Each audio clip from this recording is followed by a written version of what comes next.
Welcome to another 15-minute webinar. I'm here with Laura Madison, and we're going to talk to you today about 3 tips for filling your pipeline with social media.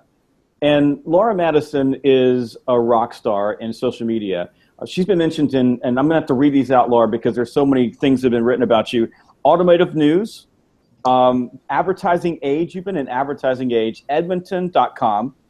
And you've been said, or I guess people, they've said about you that you've dominated social media in automotive sales. And I'll tell you the thing I love about your story is this.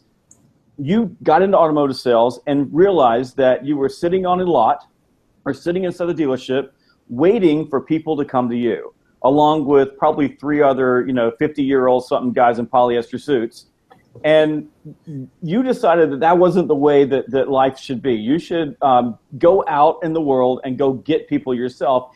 And because you're a millennial, millennials see this, you saw that there was YouTube and Facebook and LinkedIn and Twitter and all of these other social media sites, including Snapchat, where you could go out and connect with customers and bring them to you, drive your own demand. And this is one of the core messages that I have for B2C salespeople, especially in high-end retail like cars, or cell phones or what have you, or furniture or even jewelry. You can't sit around and wait for people to come to you anymore because there's way too many opportunities. They can go online and get anything they can buy from you. If you don't get up and go out there and get them, if you don't become a fanatical prospector and you're in retail sales, you are eventually going to be out of a job or you're not going to make the living that you should be making. And so I'm so excited that I get a chance to spend some time with you today so we can learn more about social media and how we can fill up the pipe. Welcome. Well, thank you so much, Jeb. I am so excited to join you, best-selling author, trainer, sales expert. I am a huge fan of fanatical prospecting and people buy you. And I really think that what I was able to accomplish with social media and what we can share with your followers is really going to fit beautifully in everything else that you preach and teach all of your salespeople. So let's start off. We're going to give you 3 tips, and let's start off with tip number 1. And you and I talked about this last week, that you're known as and I'm going to try to say this right, the social media girl in automotive. Is that right? Yeah. Mm-hmm. But you said, that's not really a fair thing to call you the social media girl because what you did to drive sales was much deeper than that. So tip number 1 is that social media is not a panacea. It will not solve all your problems. It is part of a bigger puzzle. One of the things that I believe is that prospecting, demand generation should be balanced. You've got email and phone, and you've got social media, even text messaging today. And we even work with some teams that use proactive chat on their websites to pull people in and drive demand. So if you look at social media and if you take anything away from this, it's part of a greater puzzle. It's something that will help you build and grow, but it is not going to solve all of your problems. Right. It is a huge enhancement, but it doesn't replace anything. It doesn't replace prospecting, doesn't replace outbound calls, follow-up, asking for repeat referral customers, all of the things that we should be doing to try and continue to build our pipeline. It's just a huge enhancement that can be so effective. Very good. So what's our next tip? Our next tip is to focus on human connection. And this is something that you speak about, Jeb, in People Love You. You speak about it in People Buy You as well. And you say that the real competitive advantage is created through human relationships, and it couldn't be more true. And it wasn't something that I was clear on when I started social prospecting and started using social media to sell cars. I just kind of began with wild action. I really thought, let me try a bunch of different things. I didn't have a marketing background. I thought, let me just kind of go out there, see what works. And what really surprised me is the strength in human connection. I had people calling from all over the United States. I had people flying to rural Montana to buy a vehicle from me after having seen a YouTube video. So it's the real truth in the human connection. We have to really create a human presence and allow people to connect with us, whatever we sell, to try and build that relationship. And that's going to trump almost everything else. I think that's exactly true, especially in automotive sales and high-end B2B, our B2C sales, is that people are coming to you because they want the human connection. They're starving for the human connection. And all you did with social media was just create a conduit or a connection that allowed them to experience you before they actually met you in person. Mm-hmm. Yesterday, I was on the phone with a vice president from a company called Autodesk, a wonderful company. that's got huge reach in the cloud services space. And one of the things that he told me was that people are starving in B2B and in B2C for human beings that will actually talk to them, call them, interact with them. And so I'm glad that that's one of the core tips. Now, you said something else there that it's important for me to get across to people.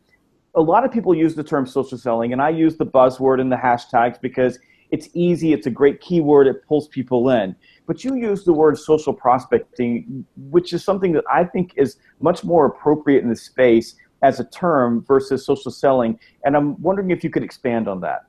Yeah, I think that, again, we have to consider social selling to really be, you suggest some other terms in fanatical prospecting. I also really like social lead gen. We have to remember the role that it's playing, because I always want to be very transparent when I talk to people about social selling. Again, I use that buzz phrase as well.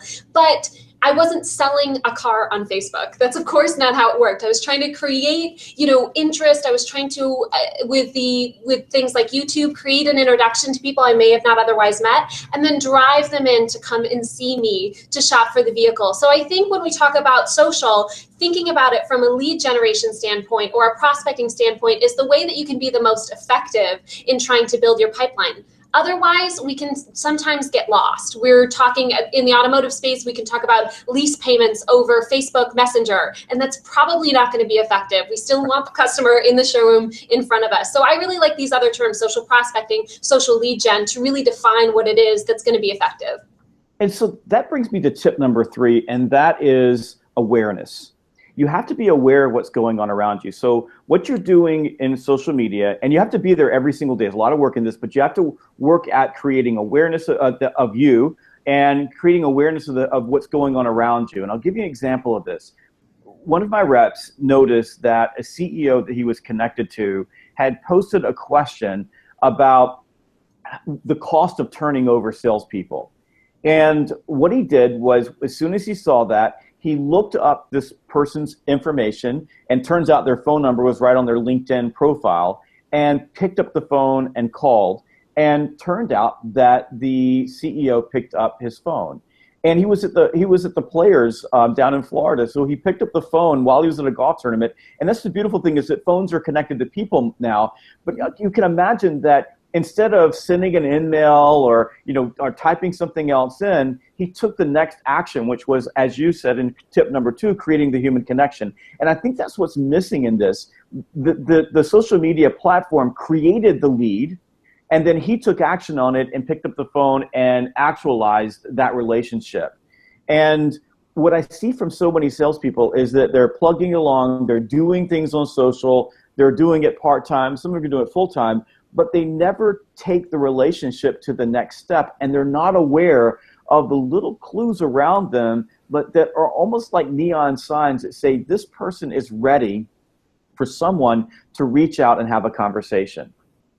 I think that's spot on.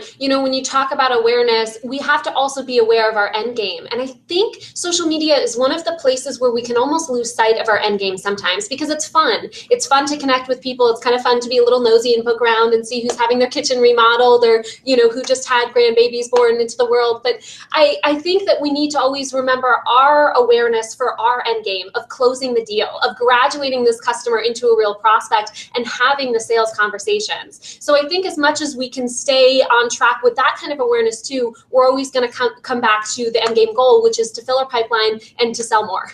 Absolutely. And the beautiful thing is there's a lot of tools. There's a tool called Newsly. I use that one a good bit. I use Twitter lists to keep up with what people are doing. And I use a number of tools like HubSpot. I also use Hootsuite and Buffer to help me manage keywords, what's going on around me, so that I can use some technology to help me tap into that awareness. So when I see a clue or I see a pattern, I'm able to jump all over that. What are some of the tools that you use to keep up with what people are doing?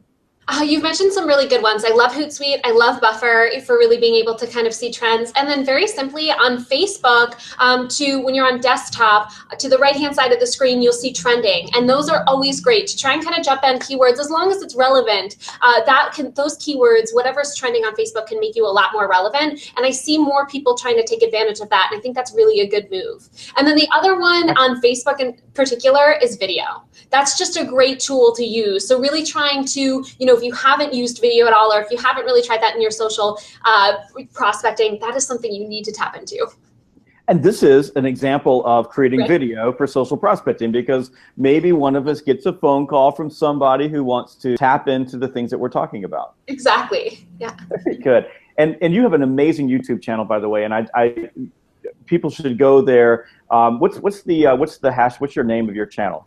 The easiest way to go to it is lauradrives.com/YouTube, and it'll bring you right to the page. lauradrives.com/YouTube. It's fantastic. I mean, it's really well done. It made me envious. I've been watching your videos, and I'm thinking I got a lot of work to do. So, Laura, these are 3 excellent tips, but I'm wondering if you have any bonus tips for our audience.